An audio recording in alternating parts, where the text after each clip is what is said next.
కాళేశ్వరం బ్యారేజీల్లో అక్రమాలు వైఫల్యాలపై మరింత లోతుగా దర్యాప్తు చేయడానికి సీబీఐకి కేసు అప్పగించాలని శాసనసభ నిర్ణయించింది.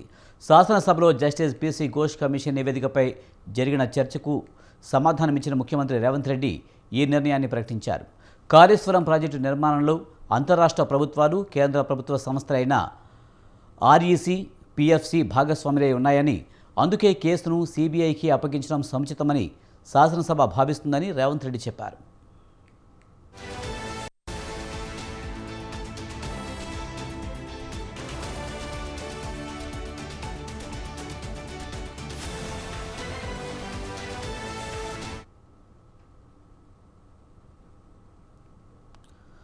ఊరు పేరు అంచనాలు మార్చి దోచుకున్న వారిని శిక్షించాలని కోరుకుంటున్నట్లు ఆయన తెలిపారు.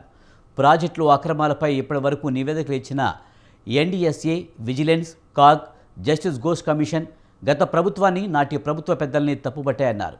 తమ పరిధిలో ఉన్న ఏ సంస్థ దర్యాప్తు చేసినా తమ చిత్తశుద్ధిని శంకిస్తారని, అందుకే ససబిషలకు తావు లేకుండా కేసును సీబీఐకి అప్పగిస్తున్నట్లు ప్రకటించారు.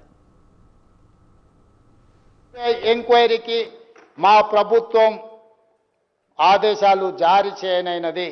ఈ సభ దీన్ని ఏకగ్రీవంగా ఆమోదించి సిబిఐ ఎంక్వైరీలో ఊరు పేరు అంచనాలు మార్చి దోచుకున్న వాళ్ళందరినీ శిక్షించడానికి అవసరమైన నిజాయితీతో కూడుకున్న విచారణ జరగాలని. అసెంబ్లీలో తమకు అవకాశం ఇవ్వకుండా గొంతు నొక్కారని ఆరోపించారు కేటీఆర్. శాసనసభలో సుదీర్ఘ చర్చల అనంతరం గన్ పార్క్ వద్ద బీఆర్ఎస్ సభ్యులు సభ జరిగిన విధానంపై తీవ్రంగా ఆగ్రహం వ్యక్తం చేశారు. బీఆర్ఎస్ తరపున ఒకరిద్దరు సభ్యులు మాట్లాడుతుంటే కాంగ్రెస్ మంత్రులు 33 సార్లు అంతరాయం కలిగించారని చెప్పారు కేటీఆర్. మా గొంతు నొక్కి స్పీకర్ గారు మాకు అవకాశం ఇవ్వకుండా ఒక్క సభ్యుడు మాట్లాడుతుంటే ముఖ్యమంత్రితో సహా 10 మంది మంత్రులు 33 సార్లు ఇంటరప్ట్ చేసినారు. ఒకసారి కాదు, 2 సార్లు కాదు, 33 సార్లు అంతరాయం కలిగించి వారిని ఇబ్బంది పెట్టే ప్రయత్నం చేసినారు. అయినా కూడా ప్రజలకు మా సిన్సియారిటీ, మా చిత్తశుద్ధి, మా నాయకత్వంలో ఆనాడు ప్రభుత్వ హయాంలో జరిగిన కార్యక్రమాల వివరాలన్నీ కూడా చెప్పే ప్రయత్నం బలంగా చేసినాం. ప్రజలకు చేరి ఉంటుందని చెప్పి 10 ఏళ్ల బీఆర్ఎస్ పాలనలో 1 ఎకరానికి నీళ్లు ఇవ్వలేదని డిప్యూటీ సీఎం భట్టి విక్రమార్క అన్నారు. ఆ విషయాన్ని నిరూపిస్తే తాను శాసనసభ సభ్యత్వానికి రాజీనామా చేస్తానన్నారు హరీష్ రావు. అబద్ధమని రుజువైతే భట్టి విక్రమార్క రాజీనామా చేస్తారా అని ఛాలెంజ్ చేశారు.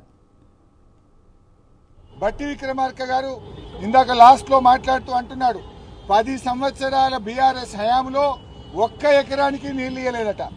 నేనేం ఛాలెంజింగ్ భట్టి విక్రమార్క గారు, మీరు ఒకవేళ మా ఛాలెంజ్ను స్వీకరిస్తే నేను శాసన సభ్యత్వానికి రాజీనామా చేసి మళ్ళీ పోటీ కూడా చేయను.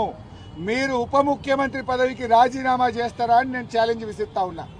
బీఆర్ఎస్ హయాంలో